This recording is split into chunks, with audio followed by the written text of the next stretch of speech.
যায়নি। দেখেন মা হচ্ছে যে ওই পারে আসছিল, ভিডিও করছিল, যাইতেছে। যাইতে পারবেন যদি ফিসলা খায় পড়ুন, কোমরটা যদি ভাঙ্গে বয়সে টানবো কাটা ছেলের বউ তো ফেলাই দিব। আদর করবো?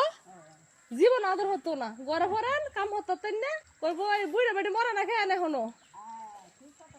ঠিক বলছি না? একটা সুন্দর প্রকৃতি। ওই পারে হচ্ছে আমরা থাকি, ওই পারে আমি আসছি। ওই তো আপনারা যারা হচ্ছে আমার রিল ভিডিও গুলা দেখেন, সমাপ্ত ইসলাম ঝুমু, তারপরে হচ্ছে আলাপনে, তো সেটা হচ্ছে কি আমার বড় ভিডিও গুলা দেখা হয় না, এটা হচ্ছে আলাপন, ওইটাই ইউটিউবে গিয়ে সার্চ করবেন। ফুল গ্রামীণ যে বিষয়টা ওটা উঠে ধরেছি, আমার মনে ছিল না, আবার দৌড়ে আসছি। দেখেন কত বয়স্ক মানুষ, উনি এটা পাড়ি দিয়েই দিচ্ছে। তো সাথেই দেখেন, দেখি উনি কিভাবে পাড়ি দেয়। আমি ভেবেছি তো পরে যাবো। কতদিন পরে পরে আইন স্যারের বাড়িতে? আয়না আয়না আয়না স্যারের বাড়িতে আয়না, আয়না করে বুঝছেন না, মানে আইলে তো কাম হয়েছে, খাইছে, উঠতেই পারবো, সাকসেস। ইয়েস, আরেকটু সাহস আছে বটে।